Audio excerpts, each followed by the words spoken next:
जिस जगह पर किसी और की बात नहीं हो रही है, रसूल पाक की बात हो रही है, नबी कौनैन की बात हो रही है।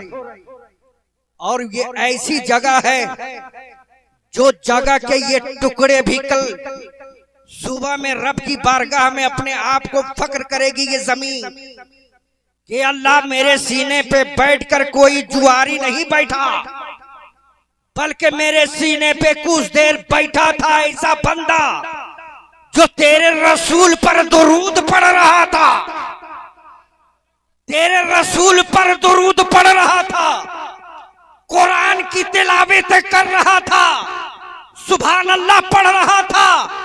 मैं तू आबाद कर दे।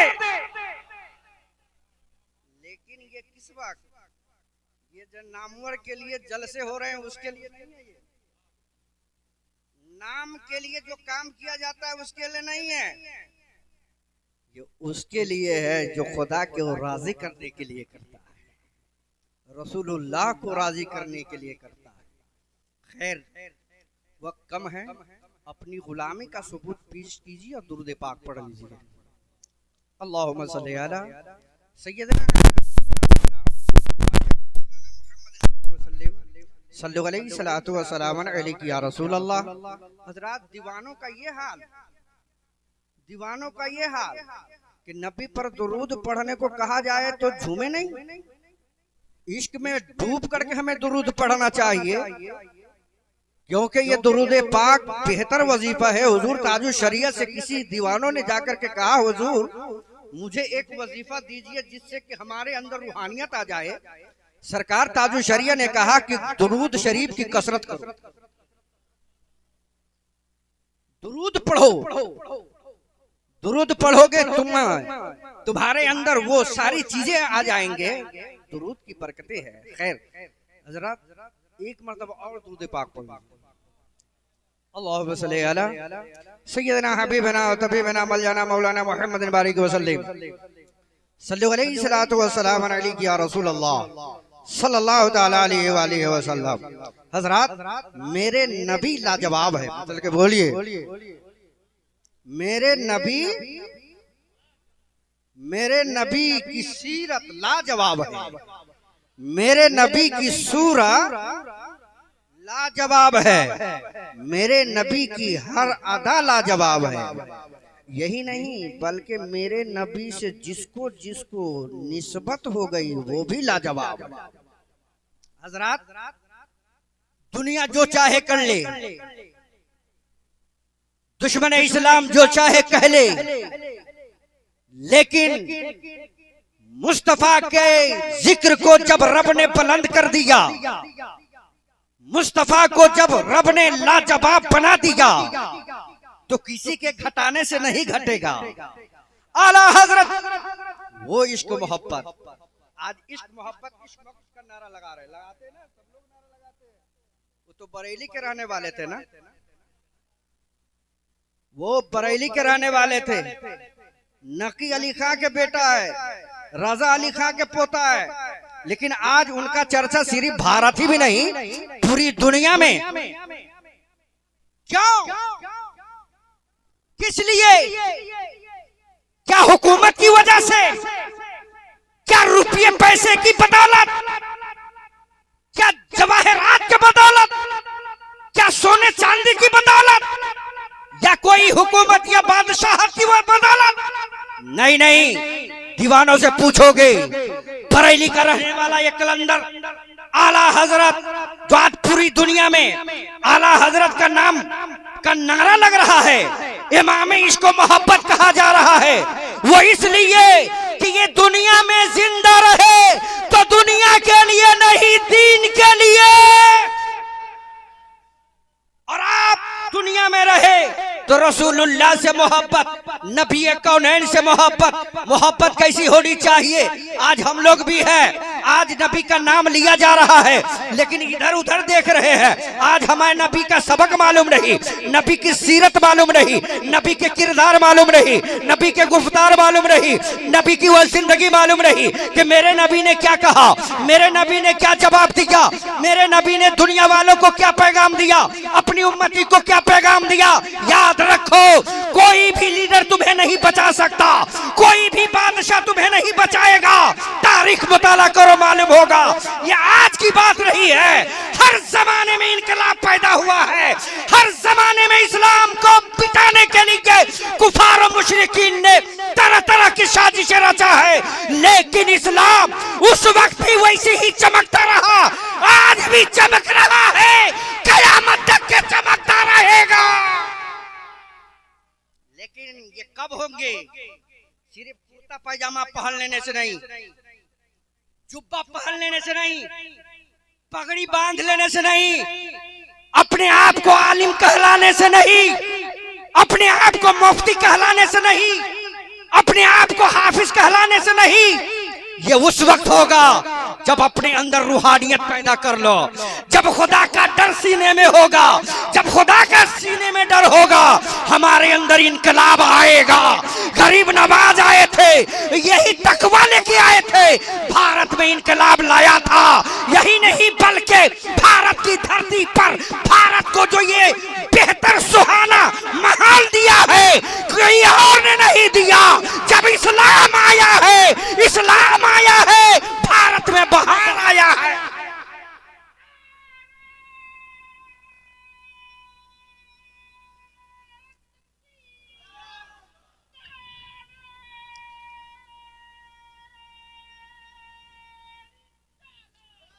हजरात, आप ज़हन करीब कर लीजिए, बेशुमार जलसे हुए हैं। सीतामढ़ी डिस्ट्रिक्ट में ले लीजिए, सिर्फ सीतामढ़ी में। लेकिन बताओ को कौम को कितने फायदा हुआ?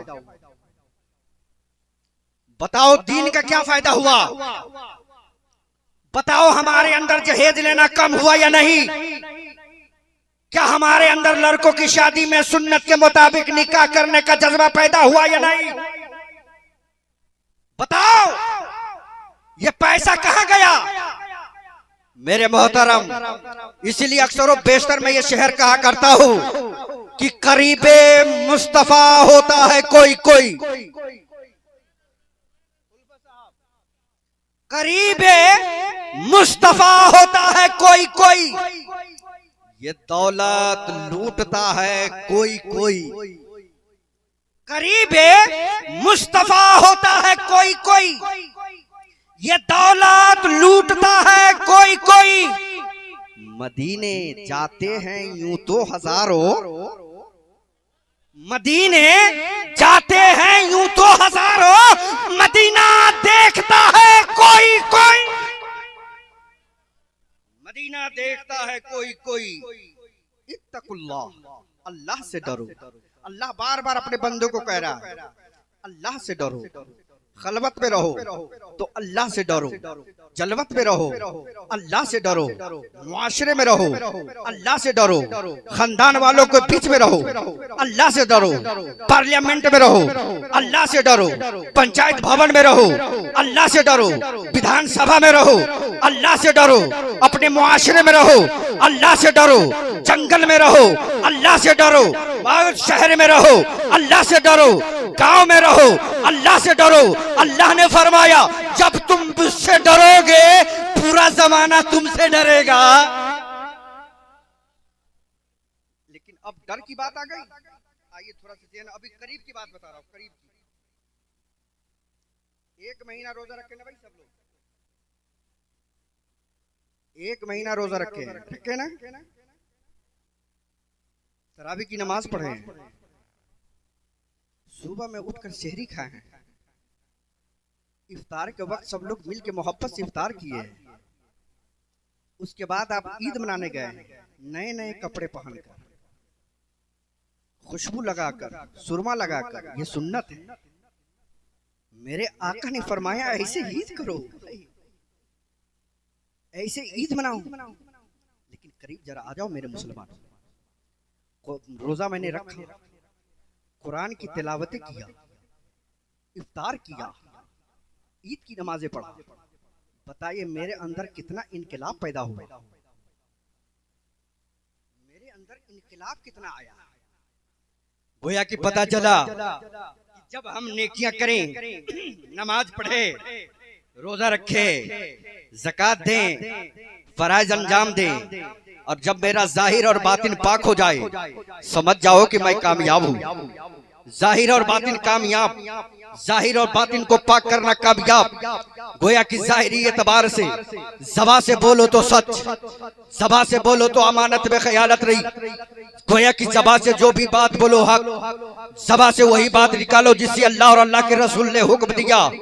और बातिन को पाक करो, अपने सीने को हसद से पाक करो, भोग से पाक करो, तकब्बुर से पाक करो, गुरूर से पाक करो, झूठ से पाक करो, गीबत से पाक करो, चुगली से पाक करो, तमाम बुराइयों से जब तुम पाक कर लोगे, जाहिर भी पाक होगा। जब ये जाहिर और बातिन पाक हो जाएंगे तो ज़बान से जो निकालोगे रब कबूल करेगा। गोया कि मेरे मोहतरम, कामयाबी हमें उसी वक्त मिलेगी, उस वक्त मिलेगी जब हमारे अंदर रूहानियत पैदा हो जाए। ये हथियार रूहानियत का, ये मुसलमानों का सबसे बड़ा हथियार है। लेकिन आज रूहानियत से हम दूर हैं, बहुत दूर है। यहाँ तो फराइज हम नहीं अदा कर पा रहे सही से, सुन्नत अदा नहीं कर पा रहे सही से, वाजिबात हम सही से नहीं अदा कर पा रहे हैं, सोलन को सही से अदा नहीं कर पा रहे हैं, नवाफिल नहीं पढ़ पा रहे हैं। गोया कि और कहते हम आला मकाम पर चले जाए, कभी नहीं मेरे मोहतरम। याद रखो, जब भी मुसलमान हर जगह में कामयाब हुआ है तो अल्लाह की मदद से कामयाब हुआ है। आप याद रखो और तारीख को पढ़ो। हजरत सलाहुद्दीन अय्यूबी है, वो सलाहुद्दीन अय्यूबी जिसका नाम लेने के बाद यहूदियों को आज भी पसीना छूट जाता है। हजरत सलाहुद्दीन अय्यूबी के अंदर वो तकवा, वो परहेजगारी, वो अल्लाह का डर कि आपको अगर कोई आका कह के पुकार देता लोग रोने लगते। अब हजरत अबू सलाहुद्दीन अय्यूबी रोने लगते, कहते मैं आका नहीं हूँ। अम्मा यार मुझे आका क्यों कह रहे हो? मैं आका नहीं हूँ, बल्कि मैं गुलाम हूँ, गुलाम। इस दुनिया में अगर आका है तो एक ही है, वो मेरे मदीने वाले आका है। अपने अंदर रूहानी पैदा कीजिए, कोई आपको बचाने नहीं आएगा। जिस पर आप एतमाद करते कोई नहीं, क्योंकि मुसलमानों का हामी मददगार अल्लाह। आप तारीख पढ़िए, जिस वक्त रोम पर अस्कंदरिया ने पीजू खान के क़यादत में रोम पर हमला के लिए फौज भेजा था, तमाम रूमियों दरवाजा बंद कर लिए। हजरत अल्लामा जलालुद्दीन रूमी ने कहा, क्यों रूम बंद कर रहे हो? किस लिए बंद कर रहे हो? कहा कि लड़ाकू फौज आया है, बीजू अपने फौज लेके आया है, किसी मुसलमान को जिंदा नहीं रहने देगा, किसी मुसलमान को बचने नहीं देगा, रोम पर हमला के लिए आया है। हजरत अल्लामा जलालुद्दीन रूमी रहमतुल्लाह अलैह, मतलब के बोलिए सुभान अल्लाह। अरे ये भी एक आलिम है, आलिम, ये भी मुफ्ती है, लेकिन रूहानियत की ताकत देखो।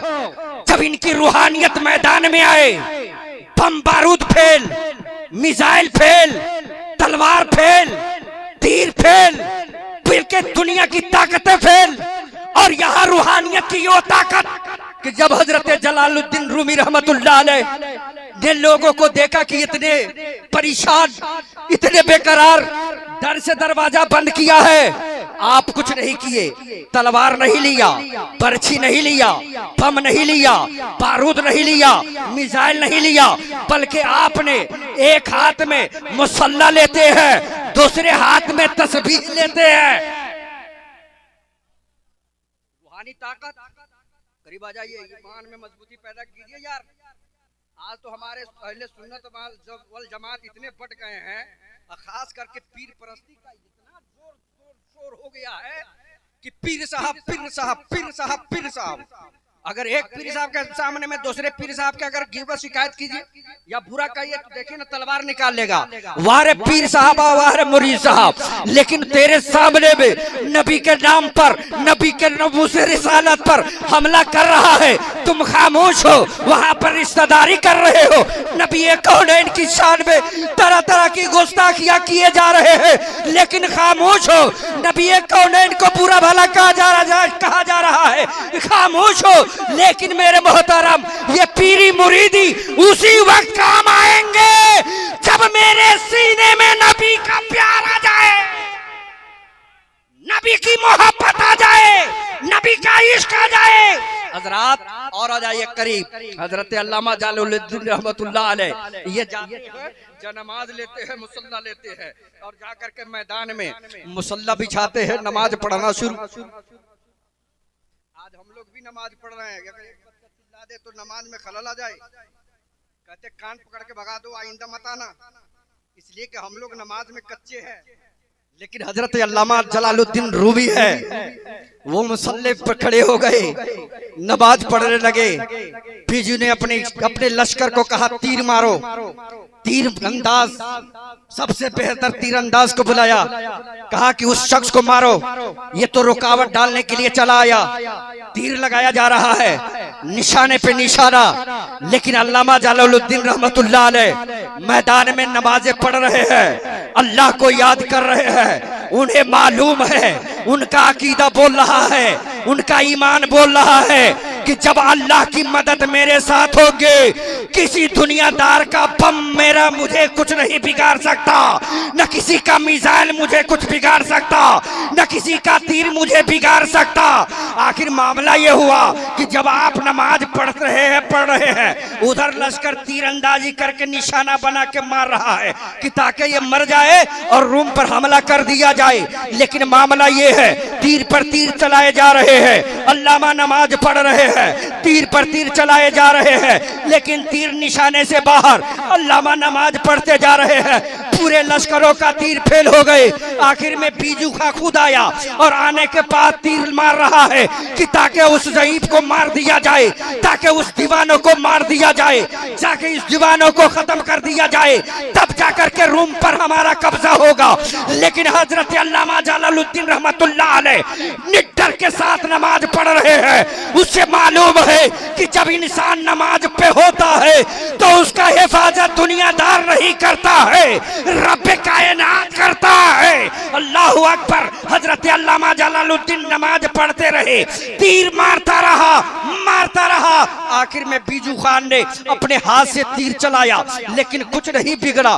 देखता है कि पूरा निशाना खत्म हो गए, लेकिन उस पर कुछ असर नहीं। आखिर आते आते हजरत अल्लामा जलालुद्दीन के कदमों पे गिर गए। आशिक रूहानियत पैदा कीजिए मुसलमानों, रूहानियत। सिर्फ झंडा मत ढो, बहुत बुरा वक्त आ गया और इससे भी बुरा वक्त आने वाला है। हम कामयाब उसी वक्त होंगे जब हमारे अंदर रूहानियत होगी, और जब रूहानियत आ जाएंगे अल्लाह की मदद हमारे साथ होगी। अल्लामा जलालुद्दीन रहमतुल्लाह अलैह के कदमों पे गिर गए बीजू खां, कहने लगे हुजूर मुझे माफ कर दीजिए,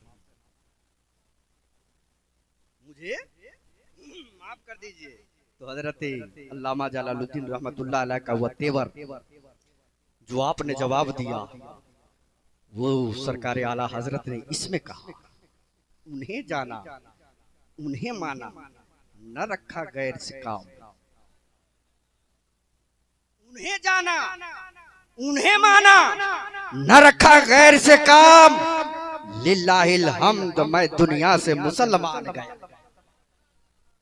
लिल्लाहिल हम्द, मैं दुनिया से मुसलमान गया। और दिल, ये वो दिल है। सुभान अल्लाह। आला हजरत कहते हैं कि लुत्फ उनका आम हो ही जाएगा, शाद हर नाकाम हो ही जाएगा। और साइलो दामन सखी का थाम लो, कुछ न कुछ इनाम हो ही जाएगा। हजरात अब वो अल्लामा जलालुद्दीन के करीब आ गए। बीजू खां कहने लगा हुजूर मुझे माफ कर दीजिए। आज तक मैं मादी ताकतों से लड़ता रहा, लेकिन आज रूहानी ताकत हमारे सामने भी है। और आप भी कहेंगे, हम भी कहेंगे, पर सरेआम कहेंगे कि दुनिया का मुझको डरे नहीं, बरज़ख का मुझको गम नहीं, बरज़ख का मुझको गम नहीं। क्यों? जब से रसूल पाक का, जब से रसूल पाक का दिल से दीवाना हो गया, दिल से दीवाना हो गया। इत्तकुल्लाह, अल्लाह से डरो। रब क्या फरमाता है? अल्लाह से डरो। अल्लाह कहता है तुम डरो, लेकिन किससे? मुझसे डरो। दुनिया वालों से डरने की जरूरत नहीं। उलमा फरमाते हैं जिस सीने में अल्लाह का डर नहीं, और से सुनिएगा थोड़ा, जिस सीने में अल्लाह का डर नहीं, उस सीने में सांप बिच्छू का डर अल्लाह पैदा कर देता है, जालिमों का डर पैदा कर देता है, गोया कि कुत्ते का डर पैदा कर देता है। लेकिन जिसके सीने में अल्लाह का डर होता है, जिसके सीने में अल्लाह का खौफ होता है, जिसके सीने में अल्लाह का खशियत होती है, कसम खुदा की उसका डर पूरे मखलूकात। अब तारीख पढ़िए, हमारी ही बुजुर्ग हैं, वही अल्लाह से डरने वाले हैं जो कभी शेर को कान पकड़ करके भगाया है, कभी पानी पे मुसल्ला बिछा के नमाज पढ़ा है। वही अल्लाह से डरने वाले की जमात गरीब नवाज जो उस वक्त आए थे जिस वक्त भारत में हर तरह के भेदभाव, न जाने कैसे कैसे जुल्मों पर बड़ी जताए जा रहे थे, लेकिन हजरत गरीब नवाज आए, आपने दुनिया वालों को पैगाम दिया, न बम बारूद बांटेंगे, न हम तलवार बांटेंगे, हम अपने दुश्मनों में बस नबी का प्यार बांटेंगे, न बम बारूद बांटेंगे, न हम तलवार बांटेंगे, हम अपने दुश्मनों में बस नबी का प्यार बांटेंगे और नबी का उसवे हसना सरे बाजार बांटेंगे। नबी का उसवे हसना सरे बाजार बांटेंगे, हम अपने दीन के खातिर यही हथियार बांटेंगे। लेकिन हजरात, आज हमारा दिल बुग़्ज़ हसद में, कीना में, नफरत, न जाने कैसे कैसे कैसे कैसे गुनाहों में मुलव्विस है। न हमारे किरदार ऊंचा है, न हमारा अखलाक ऊंचा है, न हमारे सोचो फिक्र ऊंचा है, जबकि मजहब इस्लाम बताता है ईमान वालों का किरदार भी ऊंचे होते हैं। मजहब इस्लाम के मानने वाले की हर अदा ऊंचे होते हैं, मजहब इस्लाम के मानने वाले की हर किरदार और हर अदा ऊंचे होते हैं, उनके अखलाक अच्छे होते हैं, उनके अखलाक को देखकर पूरा भी अच्छा हो जाता है। लेकिन बताइए जरा, आज हमारे किरदार से, हमारे रहने सहने से कितने लोग अच्छे बन रहे हैं, कितने लोग बन रहे हैं, जबकि मुसलमान, इस्लाम का मानने वाला मुसलमान का बच्चा इस्लाम का मुबल्लिग है। ऐसा नहीं है कि ये पूरी जिम्मेदारी उलमा ही की है, नहीं, ये आपके ऊपर भी जिम्मेदारी है कि आप अपने मुआशरे से बुराई को खत्म कीजिए। सबसे बड़ी बात है कि आप अपने अंदर, आज हम जिस दहलीज पे जो है, आज जिस जगह पर है, आज हमारा दिल तो ऐसा हो गया कि आज अच्छी बात और खुदा और रसूल की बात हो तो दिल नहीं लगते, अगर दुनियावी बात हो तो जगह पर बहुत ज्यादा दिल लगता है, चौक चौराहे पे ज्यादा दिल लगते हैं। क्यों लगते हैं? आखिर ये बीमारी हम में आ गई कहां से? अजीज़ान गिरामी, रब ने फरमाया डरो अल्लाह से डरो। जब अल्लाह का डर सीने में होगा पूरा जमाना आपसे डरेगा। लेकिन आज हमारे अंदर डर नहीं। पूरे बहुत सारे लोग हर एक एतबार से, अपने एतबार से, अपने तजर्बा से कह रहे हैं कोई कह रहे तुम मालदार बन जाओ कामयाब हो जाओगे, कोई कहता है मेंबर पार्लियामेंट बन जाओ कामयाब हो जाओगे, कोई कहता है मुखिया बन जाओ कामयाब हो जाओगे, कोई कहता है इंजीनियर बन जाओ कामयाब हो जाओगे, कोई कहता है डॉक्टर बन जाओ कामयाब हो जाओगे। लेकिन कामयाब इसके लिए तो बेशुमार मेंबर पार्लियामेंट भी बन गए, कामयाबी नहीं, डॉक्टर भी बन गए, कामयाबी नहीं, इंजीनियर भी बन गए, कामयाबी नहीं। आखिर में जब तक के है उसी वक्त तक कामयाबी है। टाइमी एतबार से कामयाबी बता दो तो इसका सवाल मौलाना जमीरुद्दीन से मत पूछिए, शायर अहले सुन्नत हजरत उल्फत नूरी से नहीं पूछिए, हजरत अल्लामा सूफी मोहम्मद फखरुद्दीन कादरी तेगी से नहीं पूछिए, बल्कि कुरान से पूछिए। ये कुरान बता मुसलमान की कामयाबी किस में है? तो कुरान पर सस्ता ऐलान करता है, कद अफलाहा मन तज़क्का व ज़करा अस्मा रब्बिही फसल्ला। कुरान ने कहा कामयाब वो इंसान है जिसके अंदर तीन चीजें पैदा हो जाएंगी, और यो जिसके अंदर ये तीन चीजें पैदा हो जाएंगे कामयाब ही कामयाब। अब वो तीन चीजें क्या है? पहला है दिल की सफाई, चल के बोलिए सुभान अल्लाह। दिल की सफाई, और ये दिल ही ऐसा है कि दिल अच्छा है तो सब कुछ अच्छा, दिल बिगड़ गए तो सब कुछ बिगड़ गए। इसलिए मेरे मोहतरम हजरत कुरान ने ये कहा कद अफलाहा मन तज़क्का, यानी कि कामयाबी वही हासिल कर सकता है जिसके अंदर ये तीन चीज हो। वो तीन चीजें ये है, पहला दिल की सफाई, दूसरा है रब का नाम का जिक्र, और तीसरा है फसल्ला नमाज कायम करना। चल के बोलिए सुभान अल्लाह। और यही तीन चीजें हैं जिसके अंदर अगर पाए जाएंगे कामयाब होंगे। हर दौर में कामयाब रहा, आज भी कामयाब रहेंगे, कयामत तक के कामयाब रहेंगे। लिहाजा मेरे मोहतरम वक्त दामनगीर है, इसकी तफसील में नहीं जाऊंगा, वरना ये मैं बता सकता था। दिल की सफाई कैसे होती है, दिल कैसे साफ होता है और किस तरीके से साफ किया जाता है, इंशाल्लाह कभी मौका मिला तो आपको मैं बताऊंगा कि दिल की सफाई कैसे होते हैं। जिस तरीके से कपड़ा गंदा हो जाए तो इसको साबुन सरफ से साफ करते हैं, उसी तरीके से दिल गंदा हो जाए तो इसको साफ कैसे किया जाता है। इसकी भी कोई कारखाना है, इसकी भी कोई फैक्ट्री है, इसके लिए भी कोई आला है, इसके लिए भी कोई साबुन है, इसके लिए भी कोई सरफ है। इंशाल्लाह कभी ऐसा मौका मिला तो जरूर बताऊंगा, बस इस शेर के साथ कि आज अपना नसीब देखेंगे, उनकी रहमत करीब देखेंगे, और जज्बे इश्क कर सलामत है हम दयारे हबीब देखेंगे, हम हबीब देखेंगे। अब बड़ी तेजी के साथ अब आपके सामने अपनी जादू बयानी